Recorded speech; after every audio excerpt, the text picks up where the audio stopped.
Welcome to week 2 of Bio 100. My name, of course, is Ben Bramall. I'm your instructor for this particular class. Today is May the 26th, 2014, Memorial Day. Hopefully most of you are enjoying a nice day off today, but this is going to be an overview of what's happening in the class this week. You can certainly start on it tomorrow, but this will help you get prepared and make sure you have everything in mind for what's going to happen this week. So, this week we're introducing Chapter 3 and Chapter 4 and completing our first unit of the class. At the end of this week, we'll be 25% done with the class. We'll be done with one whole unit of the 4 units in the class. We first have Chapter 3. Chapter 3 is on the screen at this particular point, and so you can see that Chapter 3 is going to deal with diet, nutrition, and metabolism. And so we're going to review some of the information we talked about in Chapter 2, which is good because that information is going to be on the exam.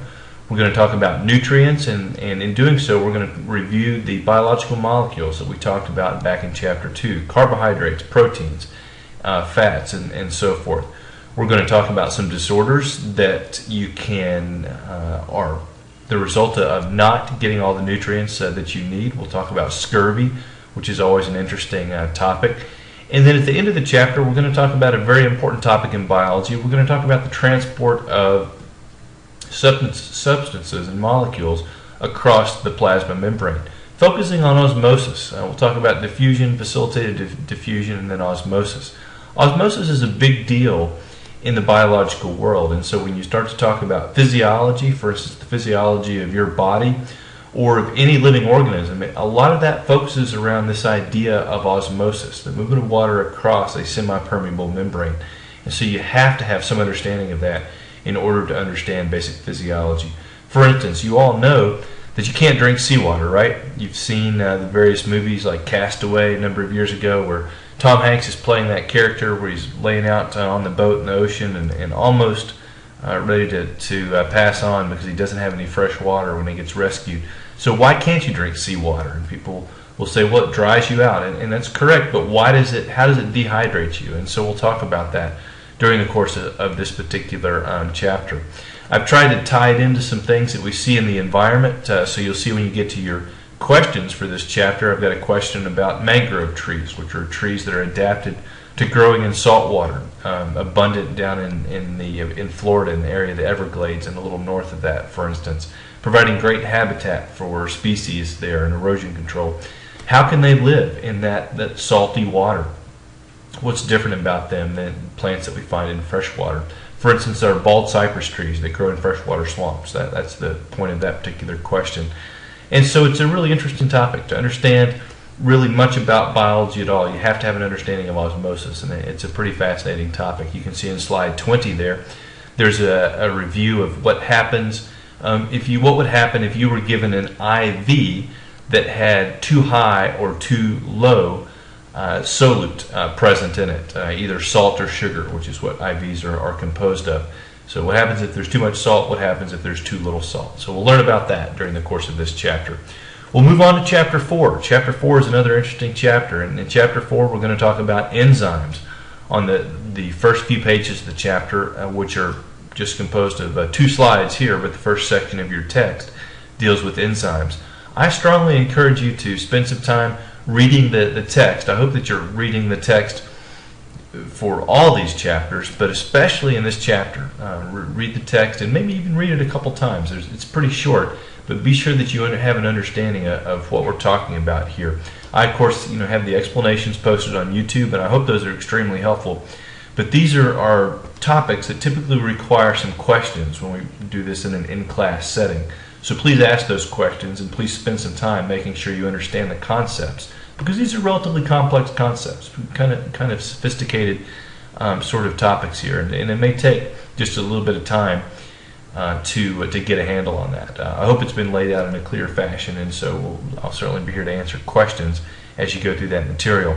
In the second part of Chapter 4, we're going to deal with cellular respiration, and so you're alive at this moment because of cellular respiration. Your body at this moment is producing on a tremendous scale a molecule called ATP, adenosine triphosphate, shown in slide 5 of Chapter 4. And so ATP is incredibly tiny, but you make your weight, your body weight approximately, in ATP every single day because you make it and then a few seconds later use it. Make it, use it, make it, use it. You can't store it. And so ATP is what's keeping you alive and allowing you to do everything that you do, whether it's the beating of your heart or the movement of your eyes, the growth of your hair. All of that is possible because of adenosine triphosphate. And so that's certainly a fascinating topic. Now remember, as far as assignments go this week, I see that we have 4 things to turn in by Sunday at midnight.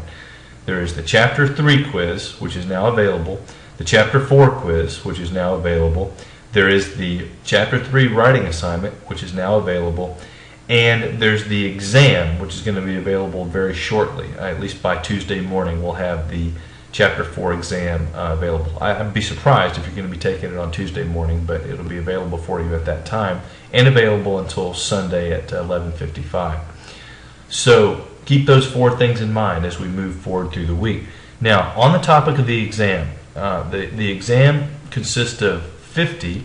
That's not what I meant to pull up here. Let's see. Apparently I closed it. The exam consists of 50, here it is, multiple choice questions, and there is a review sheet that's posted for the exam. One more thing about the structure of the exam, it will look much like your quizzes, and you won't be surprised by that. It's just going to be a lot longer, 50 questions instead of just 10 questions. Now the review sheet is designed to be a helpful tool in your preparation for the exam. The review sheet, you could have done this yourself, but what I've gone through and done is just made questions for you based on the notes. There's nothing magical about this. It doesn't say focus on this area and not on that area, but it's simply a restatement of the notes in question form. I've done my best to take the questions from all different parts of the notes. I try not to leave anything out. We don't cover a whole lot, and so I try to take questions from each little thing that we do cover. Now, these questions are much more difficult than the questions you'll have to answer, so these are open-ended questions. I would strongly suggest that you go through this review sheet multiple times before the exam and make sure that you can answer every single one of these questions. As you get to things that you don't know the answer to, I encourage you to use all the resources that you have at your disposal. Use your text, use the notes, use the lectures, and especially use me, ideally via the forum. We've done a pretty good job of asking questions via that forum, and so ask me questions about things that you don't understand. And so I do fully expect that if, as I say in this introduction to the review sheet, if you can answer these questions, I would expect you to do well on our very first exam. So that's what this week looks like. Be sure to ask questions as you have them, and enjoy your week.